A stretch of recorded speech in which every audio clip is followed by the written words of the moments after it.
Hey everyone, welcome to your channel I Learn। आज हम poem 6 animals का explanation का वीडियो करने वाले हैं।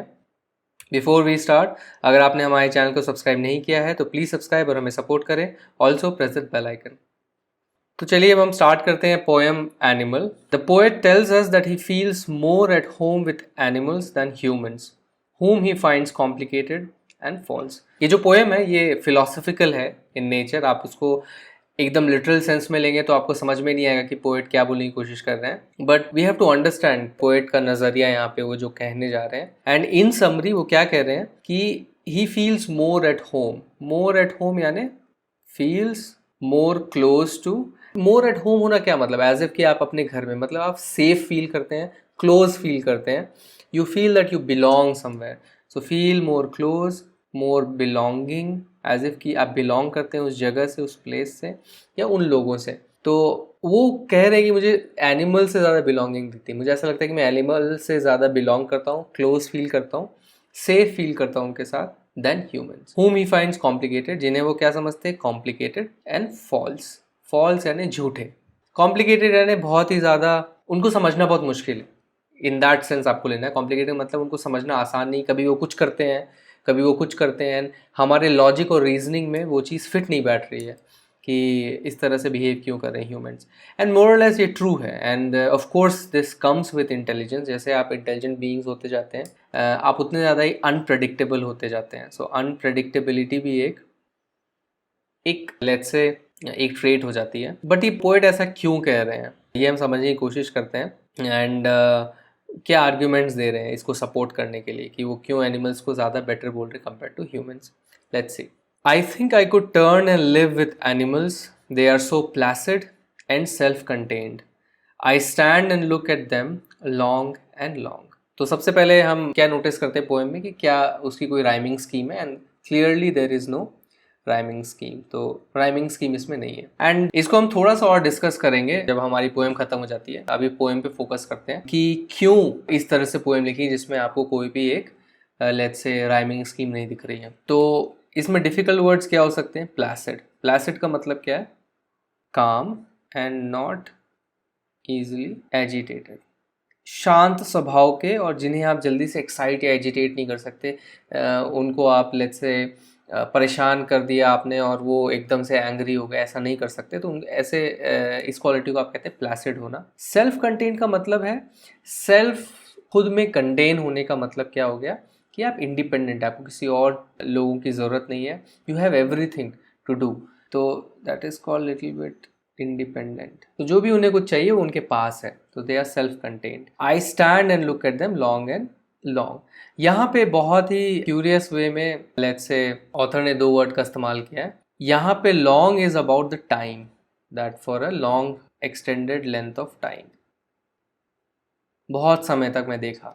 लुक एट देम लॉन्ग मतलब बहुत टाइम तक मैंने देखा। इस लॉन्ग का मतलब है longing. This word comes from longing. Longing मतलब डिज़ायर। मैं उनको देख रहा हूँ बहुत समय तक और डिज़ायर कर रहा हूँ, मुझे उनके जैसा बनना है या मुझे वैसी लाइफ चाहिए, वट एवर इट इज़, हम समझते हैं। बट ये दोनों का मतलब लॉन्ग का अलग अलग है। And you can see how nicely इन्होंने वर्ड प्ले किया। एंड आप देखोगे पोइट्स की, अच्छे पोइट्स की एक बहुत ही अच्छी क्वालिटी होती है, कैसे वो वर्ड्स के साथ खेलते हैं and they try to bring effect. तो यहाँ पे क्या इफेक्ट लाने की कोशिश की इन्होंने, यहाँ पे यूज़ किया रेपिटेशन। नाउ रेपिटेशन बेसिकली एक लिटरेरी डिवाइस है जिसमें आप एक फ्रेज को, एक वर्ड को आप रिपीट करते हैं चीज़ों को स्ट्रेस करने के लिए। तो फॉर एग्जांपल ये जो पर्टिकुलर लाइन है उन्हें स्ट्रेस करना था, तो उन्होंने रिपीट किया दो वर्ड इसमें। एंड यहाँ पे आपके दिमाग में वो चीज़ सेट हो जाएगी, बिकॉज जब भी कोई किसी चीज़ का रिपीटेशन, फॉर एग्जांपल आपको ट्विंकल ट्विंकल लिटिल स्टार, तो ट्विंकल लिटिल स्टार की जगह ट्विंकल ट्विंकल जो वर्ड यूज़ किया गया, that is a form of repetition. तो उससे एक इफेक्ट आता है, इट्स अ लिटरेरी इफेक्ट। तो यहाँ पे उन्होंने, इवन दो यहाँ पे लॉन्ग वर्ड का मीनिंग डिफरेंट है एंड इट्स डिबेटेबल कि आप इसको रिपीटेशन बोले कि नहीं, but in terms of sound repeat हो रहा है लॉन्ग एंड लॉन्ग, तो ये एक रिपीटेशन है। Another thing what you can see कि यहाँ पे इन्होंने एलिट्रेशन का भी इस्तेमाल किया है, जैसे एल साउंड इस लाइन में रिपीट हो रही है, लॉन्ग एंड लॉन्ग जो रिपीटेशन की वजह से, लुक एट देम लॉन्ग, तो ये भी एक इफेक्ट क्रिएट करता है। इसे हम क्या कहते हैं, एलिट्रेशन। तो एलिट्रेशन का मतलब क्या हो गया, जब भी आप कोई वॉवेल साउंड या कॉन्सोनेंट साउंड जब भी आप कोई कॉन्सोनेंट साउंड रिपीट करते हैं उसे आप कहते हैं एलिटरेशन। तो ये हो गए लिटरेरी डिवाइसेस, ये हो गए वर्ड मीनिंग्स हो गए। अब इस स्टैंजा का मतलब क्या है? तो आई think I could turn and live with animals. I could turn, यहाँ पे टर्न का मतलब क्या है? कन्वर्ट या change into, and live with animals. तो वो क्या बोल रहे हैं कि आई थिंक आई कुड, मैं ऐसा सोचता हूँ कि मैं शायद कन्वर्ट हो सकता हूँ, चेंज हो सकता हूँ एंड एनिमल्स के साथ रह सकता हूँ। दे आर सो प्लेसिड, वो कितने काम हैं, उन्हें ईजिली आप एक्साइट नहीं कर सकते, एजिटेट नहीं कर सकते, और वो कितने इंडिपेंडेंट है, सेल्फ कंटेन्ड है। आई stand and look at them long, और मैं खड़े होके उन्हें बहुत देर तक देखता रहता हूँ, एंड लॉन्ग करता हूँ, डिज़ायर करता हूँ। डिज़ायर क्या करता हूँ? Turn and live with animals. उन्होंने आंसर भी दे दिया है। तो इनफैक्ट जब वॉल्ट विटमैन, जो इस पर्टिकुलर पोएम के पोएट हैं, वो ये पोएम लिख रहे थे, इट इज़ बेसिकली एक कलेक्शन ऑफ पोएम्स, उसमें से एनिमल्स एक पार्ट है। तो इस समय उन्होंने एनिमल्स के साथ बहुत समय बिताया था, एंड लोग कहते हैं कि उस ड्यूरेशन के टाइम से वो इंस्पायर्ड है। तो इस पोएम को समझने के लिए आपको एनिमल्स के साथ समय बिताना पड़ेगा, extended duration of time, may be 1 महीने 2 महीने। एंड कभी कभी फॉर एग्जांपल अगर आपके घर में पेट है, तो आप कभी कभी आपने सुना होगा कि मेरा कुत्ता ही मेरे दोस्तों से अच्छा है, एटलीस्ट मैं इस पर रिलाई कर सकता हूँ, एटलीस्ट वो मेरे लिए वेट करता है, एटलीस्ट वो मेरे से अफेक्शनेटली आके मुझे चाटता है या मेरे साथ घूमने के लिए कहता है। मेरे फ्रेंड्स तो टाइम ही नहीं देते मुझे। तो this is something like this. वो एग्जैक्टली यही कहने की कोशिश कर रहे हैं इन अ डिफरेंट वे कि एनिमल्स मुझे ज़्यादा अच्छे लग रहे हैं, मेरा मन करता है कि मैं भी एक एनिमल में कन्वर्ट हो जाऊँ। And of course when he is saying कि आई कुड टर्न, वो सिंबॉलिक वे में कह रहे हैं। एंड किस सिंबॉलिक वे में कह रहे हैं, किस मतलब से कह रहे हैं, ये हम थोड़ा आगे और समझेंगे पोएम में। They do not sweat and whine about their condition. They do not lie awake in the dark and weep for their sins. They do not make me sick discussing their duty to God. Not one kneels to another, nor to his kind that lived thousands of years ago. Not one is respectable or unhappy over the whole earth. Now, first thing first, हम notice करते हैं कि यहाँ पे literary device क्या है। You can see कि first 3 lines जो हैं एक ही फ्रेज से स्टार्ट हो रही हैं, they do not, they do not, they do not, and next 2 lines not one, not one. तो इसको आप क्या कहते हैं? इस तरह के जब आप रिपीटेशन करते हैं, अगर आप किसी लाइन को फॉर एग्जांपल रिपीट करते हैं, इसको आप कहते हैं एनाफोरा। तो एनाफोरा क्या हो गया? रिपीटिंग सेम फ्रेज या word to start different lines of poem. अलग अलग पोएम की लाइनों को आप एक ही वर्ड से स्टार्ट कर रहे हैं, एक ही फ्रेज से स्टार्ट कर रहे हैं, तो उसको आप एनाफोरा कहते हैं। तो ये दोनों एग्जाम्पल्स हो गए एनाफोरा के। ऑफ कोर्स ये एक इफेक्ट लाते हैं, they do not, they do not, they do not, it is an effect. Even आप स्पीच में भी देखोगे, हमें ये नहीं करना चाहिए, हमें ये, जैसे फॉर एग्जांपल अगर कोई पॉलिटिशियन स्पीच दे रहा है एंड उसे 10 रूल्स बनाते हैं, तो हम ये काम करेंगे, हम ये सेकंड नंबर का काम करेंगे, हम तीसरे नंबर का काम करेंगे। तो वो जानबूझ के हम वर्ड का इस्तेमाल करके 3 रूल्स बता रहे हैं, तो उसका इफेक्ट आता है। आपकी स्पीच एक कोहेरेंट स्पीच लगती है, उन लोगों को पता होता है कि यहाँ से एक नया आइडिया स्टार्ट हो रहा है, एंड स्ट्रेस होती हैं उस पर्टिकुलर चीज़ पे। तो यहाँ पे वो क्या चीज़ को स्ट्रेस कर रहे हैं? सबसे पहले उन्होंने क्या बोला फर्स्ट स्टैंजा में कि मैं एनिमल में कन्वर्ट होना चाहता हूँ। अब वो हमें कन्विंस करने की कोशिश करेंगे कि वो क्यों होना चाहते हैं, क्यों हम उनका साथ दें इस पर्टिकुलर आर्ग्यूमेंट में। तो वो स्ट्रेस करके क्या बोल रहे हैं? They do not sweat and wine. Sweat का मतलब होता है यहाँ पे वरी करना। मे बी आपके लिए थोड़ा सा नया यूसेज होगा, स्वेट करना यानी हार्ड वर्क करना होता है, बट यहाँ पे इसका मतलब वरी करना। एक फ्रेज होता है जब कोई बहुत ज़्यादा परेशान होता है तो हम कहते हैं डोंट स्वेट इट, परेशान मत, डोंट स्वेट इट। तो स्वेट का मतलब हो गया वरी करना। वाइन का मतलब हो गया कंप्लेन करना एंड रोना धोना। It's like complain about the condition. तो वो ना वरी करते हैं, ना चिंता करते हैं, ना कंप्लेन करते हैं अपनी कंडीशन के ऊपर। कंडीशन का मतलब जो उनकी हालत है, जो उनके हालात हैं, उनकी जो लाइफ है, उसके ऊपर ना वो वरी करते हैं ना कंप्लेन करते हैं। They do not lie awake in the dark and weep for their since. वो रात को जग के अपने कुकर्मों के लिए या अपने पापों के लिए रोते नहीं। तो उन्होंने जो भी गलत काम किए हैं उसके ऊपर वो रोते नहीं हैं। तो यू हैव टू सी कि वो क्या कहने की कोशिश करें कि ह्यूमन्स ये करते हैं। ह्यूमन्स जो हैं वरी करते रहते हैं, कंप्लेन करते रहते हैं कि मेरा जीवन ऐसा है, मेरा जीवन ये, मेरे पास तो ये नहीं है। एंड फिर रात को अगर उन्होंने कुछ गलत काम किए हैं तो रात को उन्हें नींद नहीं आती क्योंकि वो रिग्रेट करते रहते हैं। तो यहाँ पे वो ये कहना चाह रहे हैं कि एनिमल्स रिग्रेट नहीं करते हैं। They do not make me sick discussing their duty to God. And वो मुझे सिक नहीं करते हैं। मेक मी सिक यानी don't make me feel disgusted. तो यहाँ पे सिक का मतलब है disgusted. Don't make me feel disgusted discussing the duty to God, अपने गॉड के, अपने भगवान के प्रति अपनी ड्यूटी के बारे में डिस्कस करके मुझे डिस्कस्टेड नहीं करते हैं। तो यहाँ पे बड़ी इंटरेस्टिंग चीज़ सामने आती है।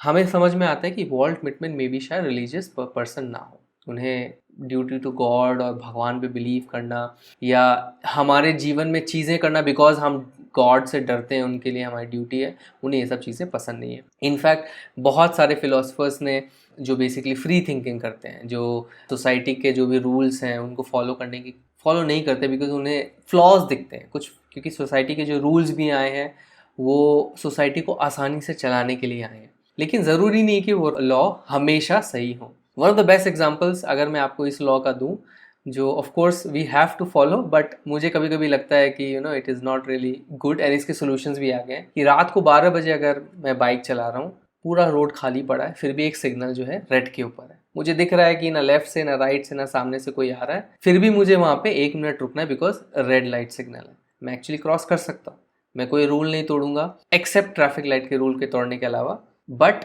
ना मैं किसी का एक्सीडेंट करूंगा, ना मैं किसी के लिए अनसेफ हूँ। तो ये ट्रैफिक लाइट का रूल इसलिए आया था ताकि हम सेफ्टी के साथ रोड में ट्रैवल कर सकें। तो यहाँ पे रात को सेफ्टी का कंसर्न नहीं है, तो हम क्यों उस ट्रैफिक लाइट को इस मोमेंट पे फॉलो करें। तो इसका सोल्यूशन क्या है कि रात को या तो कैमरा लगा दें, ऐसा ऑटोमेटिक सिस्टम हो कि अगर लोगों को दिख रहा है कि ट्रैफिक नहीं है तो उसे ऑरेंज कर दिया जाए हमेशा के लिए। रात को आपने देखा होगा बहुत सिग्नल ऑरेंज हो जाते हैं बिकॉज उन्हें पता है यहाँ पे ज़्यादा ट्रैफिक होती नहीं। तो यहाँ पे आइडिया क्या है कि we keep discussing our duty to God which is based upon may be old ideas, पुरानी आइडियाज़ के ऊपर बेस्ड है, एंड इन्हें डिस्गस्टिंग फील होता है बिकॉज उन्हें लगता है कि ये रेलिवेंट नहीं है। एंड ये इवन दो बता रहे हैं कि एनिमल के बारे में, लेकिन वो अपना डिस्गस्ट बता रहे हैं एक्चुअली ह्यूमंस के बारे में, कि उन्हें क्या क्या चीज़ें पसंद नहीं ह्यूमंस की, जिसकी वजह से उन्हें लगता है कि एनिमल वर्ल्ड ही बेटर है। ओके, हमारी ओरिजिनल रिकॉर्डिंग में ये लाइन मिस हो गई थी, so I will also explain this line. Not one is dissatisfied, not one is demented with the mania of owning things. तो कोई भी dissatisfied नहीं है, कोई भी असंतुष्ट नहीं है। Not one is demented. Demented है mad, पागल हो गए हैं। With the mania, mania यानी craziness, again madness, mania का मतलब होता है madness। किस पागलपन की बात कर रहे हैं? Owning things. In fact, there is something called capitalism, जिसके लिए लोग इसको बहुत ज़्यादा क्रिटिसाइज़ भी करते हैं। हम कैपिटलिज्म के युग में हैं, एंड ऑफ कोर्स इसका जो अनदर काउंटर पार्ट है कम्युनिज्म, वो भी अच्छा नहीं है, वो हमने देख लिया, फेलियर था उसका। बट कैपिटलिज्म में क्या होता है, हम क्या देख रहे हैं कि हमेशा कंज्यूमरिज्म को सपोर्ट किया जाता है, another term, and I think consumerism जो है ज़्यादा रिलेट करता है ओनिंग थिंग्स को। कंज्यूमरिज्म का मतलब क्या है, हमें किसी ना किसी तरीके से सोसाइटी में ज़्यादा खरीदने के ऊपर पुश किया जाता है, इधर मेंटली या let's say by social construct. For example, आपने देखा होगा कि ज़्यादा चीज़ें खरीदने से चीज़ें सस्ती मिलती हैं, तो दैट इज़ अनदर एग्जांपल कि आपको कंपेल किया जाता है कि आप ज़्यादा चीज़ें खरीदें, आपको ज़्यादा खरीदने पे डिस्काउंट मिलेगा। Then another of these things is, हमारा सोसाइटल कंस्ट्रक्ट ये हो गया कि आपके पास एक घर होना चाहिए, आपके पास एक कार होनी चाहिए, एक स्कूटर होना चाहिए, आपके पास अगर एक सूट नहीं है, आपके पास अगर 10-20 कपड़े नहीं हैं अलग अलग कलर के, तो आप गरीब हैं, या आपके पास फैशन सेंस नहीं है, या आपको पता नहीं है कि सोसाइटी में क्या चल रही है ना, आपको नीचा दिखाया जाता है। तो ऑटोमेटिकली हम क्या कर रहे हैं, हमने एक पागलपन क्रिएट किया है चीज़ों को ओन करने का। मेरे पास जितनी ज़्यादा चीज़ें, मैं उतना ही खुश हूँ, उतना ही लेट्स से अमीर हूँ, उतना ही ज़्यादा सोसाइटी में ऊपर हूँ। तो this is what this means. And animals में ये नहीं होता, एनिमल्स के पास ना कपड़े होते हैं ना कुछ होता है, आज खाते हैं कल फिर हंट करते हैं कल के खाने के लिए, ना वो जमा करते हैं। मे बी 1 और 2 एनिमल जो आपने देखा होगा कि जो जमा करने में विश्वास करते हैं, वो भी उतने ही चीज़ें रखते हैं। फॉर एग्जांपल स्क्विरल्स को आपने देखा होगा, नट्स जमा करती हैं, बट वो इसलिए करती ताकि ठंड में उनका गुजारा हो जाए। तो it's not like they are owning things to satisfy their wants, वो नीड के लिए ओन करते हैं, अगर करते भी हैं तो ये मेनिया नहीं है उनमें, एक क्रेजीनेस नहीं है। So this is another let's say एक dissimilarity between animals and humans. Next वो क्या बोल रहे हैं, not one kneels to another, कोई भी एक दूसरे के सामने झुकता नहीं। नील करना यानी झुकना, कोई सुपीरियर नहीं है, कोई लो नहीं है।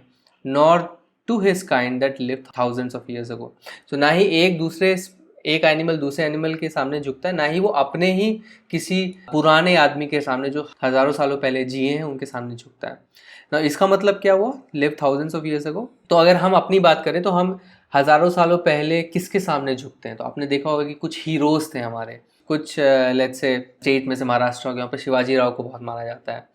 अगर आप क्रिश्चियनिटी को देखें तो जीसस जो कि 2000 साल पहले आए थे, उनके सामने वो सर झुकाते हैं। अगर हम जैनों की बात करें तो उनके तीर्थंकर थे जो 3000-4000 साल पहले आए थे।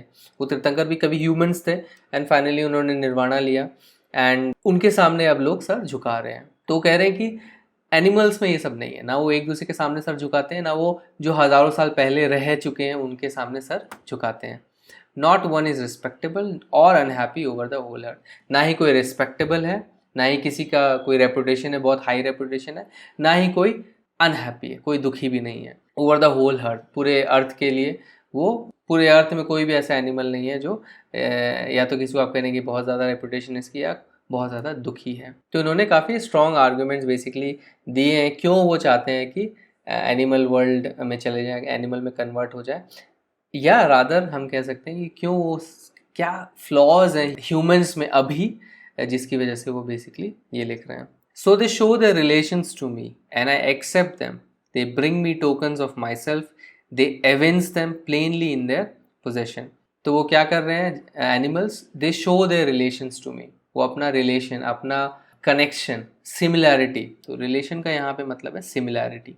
तो हम लोगों में क्या समानता है, मेरे और एक जानवर में क्या समानता है, वो मुझे दिखा रहे हैं एंड मैं उन्हें एक्सेप्ट कर रहा हूँ, मैं मान रहा हूँ कि हाँ मैं उनके जैसा हूँ। दे bring me tokens of my self. Tokens of my self का यहाँ पे मतलब सिम्बॉलिक मीनिंग है, this is basically a metaphor. Metaphor हम किसे कहते हैं, मेटाफॉर्स बेसिकली वो हैं जिसमें हम एक शब्द का इस्तेमाल करते हैं कोई डिफरेंट आइडिया को दर्शाने के लिए। तो यहाँ पे उन्होंने टोकन शब्द का इस्तेमाल किया है, टोकन्स ऑफ माई सेल्फ, मेरे टोकन्स। टोकन्स का मतलब क्या हुआ यहाँ पे, कैरेक्टरिस्टिक्स या नेचर, मेरा जो नेचर है, मैं जिस तरह से रहता हूँ। And basically of my self लगा के इन्होंने सिंपली कह दिया ऑफ ह्यूमंस। तो वो टोकन्स लेके आ रहे हैं, वो कैरेक्टरिस्टिक्स लेके आ रहे हैं जो ह्यूमंस के हैं। दे एविंस, एविंस का मतलब है रिवील करना, दिखाना। कोई चीज़ किसी के अंदर छुपी भी थी एंड वो अब रिवील हो रहा है तो उसे एविंस करना कहते हैं। तो वो अब मुझे प्लेनली बिना छुपाए दिखा रहे हैं जो उनके पोजीशन में है। How do I understand this stanza, कि मैंने जब एनिमल्स को बहुत देर तक देखा तो मुझे क्या दिखा कि वो मुझे अब मेरे से सिमिलैरिटीज़ दिखा रहे हैं, मुझे दिखा रहे हैं कि वो कितने सिमिलर है मेरे से।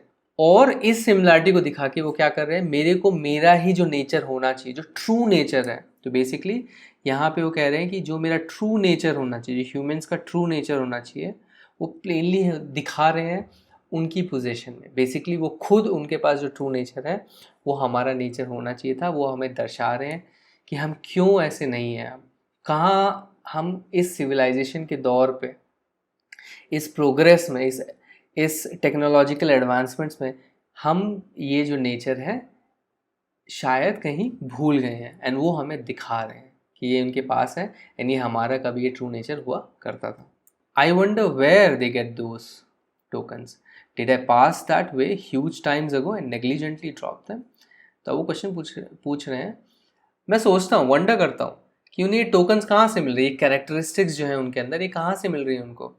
Did I pass that way huge times ago, did I pass that वे यानी क्या मैंने एनिमल किंगडम, ये एनिमल्स के साथ एक जर्नी की थी, एंड नेग्लिजेंटली यानी केयरलेसली मैंने ड्रॉप कर दिया। How do interpret this sentence, क्या ऐसा है कि मैं पहले एनिमल्स जैसा ही था, एनिमल्स के साथ रहता था एंड गुजरते गुजरते उनके साथ रहते रहते फिर मेरी राह अलग हो गई, दैट मीन्स कि मैंने पास दैट वे, मैं उनके साथ था, चल रहा था, फिर मेरी राह अलग हो गई और मैंने कहीं पे ये अपना ये ट्रू कैरेक्टरिस्टिक्स गिरा दिया। एंड गिरा दिया मतलब मैं छोड़ के आ गया। तो बेसिकली क्या कहना चाह रहे हैं वो, कि ह्यूमंस जो हैं उनकी जो जर्नी है सिविलाइज्ड होने की, तो पहले आपने देखा होगा कि हम नोमैड्स थे, केव्स में रहते थे, केवमैन आपके बारे में आपने सुना है। फ्लिंटस्टोन एक बहुत पॉपुलर कार्टून है जिसमें इनके बारे में दिखाते हैं।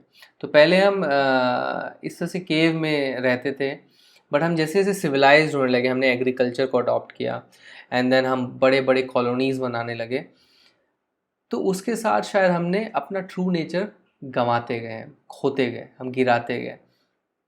एंड नाउ अब हमें सोचना है इस पोएम के ऊपर वो किस ट्रू नेचर की बातें कर रहे हैं। तो उन्होंने वर्ड यूज़ किया था सिंस। तो बेसिकली हम बहुत सिंस कर रहे हैं एंड किन सिंस की बातें कर रहे हैं वो। तो अगर आप नोटिस करें, एंड आई थिंक इसके लिए हमें थोड़ा सा पोएट किस ज़माने के थे, कब उन्होंने पोएम लिखी, उससे हमें थोड़ा आइडिया लगेगा कि वो क्यों ऐसा कह रहे हैं कि हमने क्या क्या अपनी वैल्यूज़ हटा दी।